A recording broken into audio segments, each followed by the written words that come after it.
You've got 2 lives that were lost, and nobody has any information on that. I call complete BS on that. Strong emotions tonight, called out by Crimestoppers 5 days after a man and his nephew were gunned down outside of this apartment complex in Fort Myers. They're just now getting their first tip in the case. Local law enforcement says it's not enough. They're now pushing for more help, your help. And thanks for choosing Fox 4 News at 10. I'm Patrick Nolan. And I'm Amy Wegman. Police say Andrew Chisholm and Nuke Johnson were shot and killed outside of their Thomas Street apartment early Thursday evening.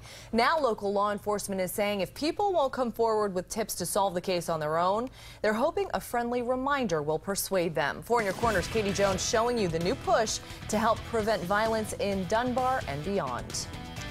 Amy, there were new signs that were just put up today that serve as a reminder that if you see something, you need to speak up. But officials with Crimestoppers say they're only going to work if the community cooperates.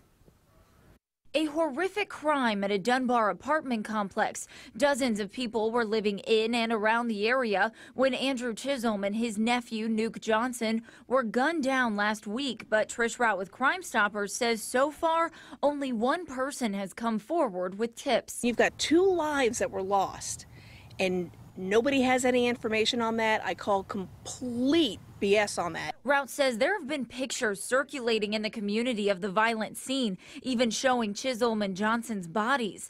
Their cousin, Dwayne Jackson, can't get over the tragedy. He says he was playing basketball with Andrew days before his death and says he'll remember 17-year-old Nuke as an all-star athlete with a big smile and even bigger love for his family. He just wanted to get out of that neighborhood and play football and provide resources for him and his family, because the neighborhood wasn't that good where they was living at. Jackson says Nuke wanted to get out of Dunbar and away from crime and violence. A lot of stuff in the community happens, and people are afraid to talk. That's why Crimestoppers has put up 20 signs across Lee County in areas with high crime rates.